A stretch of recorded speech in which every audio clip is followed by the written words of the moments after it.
Welcome back. It now appears the deeply flawed, some say intentionally discriminatory purge of roughly 100,000 suspected non-citizens from the Texas voter election rolls may well have been ordered by Governor Greg Abbott. Turns out tens of thousands of those targeted had actually achieved citizenship, forcing former Texas Secretary of State David Whitley to abandon the effort amid an onslaught of legal counterattacks. Emails obtained from the Department of Public Safety indicate heavy pressure from the governor to cross-reference driver's license data with voter rolls. A spokesman for the governor denied Abbott initiated the purge operation and subsequent claim of wide-scale voter fraud. Tony, jump in here. Man, this is totally racial profiling. It's discriminatory. It's voter suppression. I'm very proud of LULAC for keeping people in check for 90 years. I'm proud to be a member of local LULAC Council 60.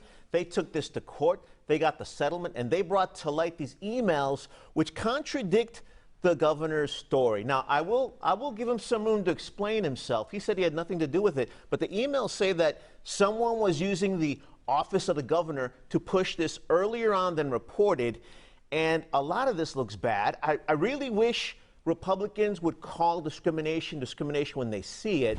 I'd trust them more. I'd like them to get to the bottom of it. What I'd like Republicans to say is, we were wrong. We're sorry we profiled Latino voters. We will fix it. People should get fired for this. And on top of it, this is at the same time that a Republican president wants to put the same kind of nonsense on the census by daring to ask if we're citizens. I want to get something straight. Don't ask me if I'm a citizen. Don't ask me for my paper. I won't answer that question on the census. I will fill out the census, and I'll sue you if I don't get counted. Okay, Charles Blain, was this thinly veiled voter suppression? What's your read on the Abbott stuff? I don't see it as voter suppression. I see this as an attempt by our state government to check if the voters were eligible to vote or not. And what's really crazy to me is that last year we had our Harris County Democrat tax assessor and voter registrar prematurely issue notices to people saying they might not be able to vote in the election if they didn't update their address. But we didn't see Democrats screaming voter suppression or screaming discriminatory things then. But now that it's a Republican-led state government that's doing it, we're seeing those complaints. So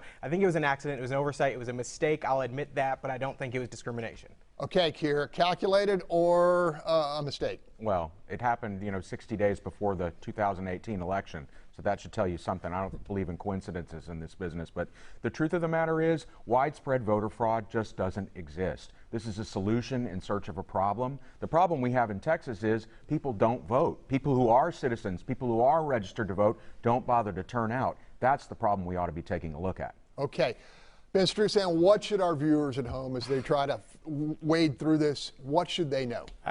Tony throws every dog whistle he possibly can. I thought it was only Republicans that use dog whistles, but apparently you guys got a few civil rights. Racism. It's called civil rights. Suppression. You can't ask me certain questions thanks to the Constitution. I'll be happy to read the Constitution to Republicans. Hold on. All right. So what they did was they went to the driver's license database, and you have to, before you get a driver's license, you say whether you're a citizen or not. And the people that said no, they cross-checked against the voter rolls, and they wrote these handshake programs. This is what came out. I will agree that instead of being proactive and saying you got to prove up your citizenship, what they should have done in retrospect is ask people, are you a citizen, and get them to respond, and not threaten them with kicking them off. Having said that, all right, you go back to this whole issue of the Democrats keep saying there's no problem. Therefore, we ought to put our head in the sand and not even ask if there's a problem. So they've just assumed there's no problem, but we really don't know because of all these barriers they've put up to prevent anyone from asking the question. They don't like voter ID. They don't like anything that requires folks to verify either their identity or their citizenship as a prerequisite in order to vote. That's not what the Constitution says. The Constitution says only U.S. citizens have the right to vote. So I would think that states have a vested interest in trying to figure that out. Why in the world would you oppose ensuring that the Constitution is followed? Okay, we're going to answer that question in a future show.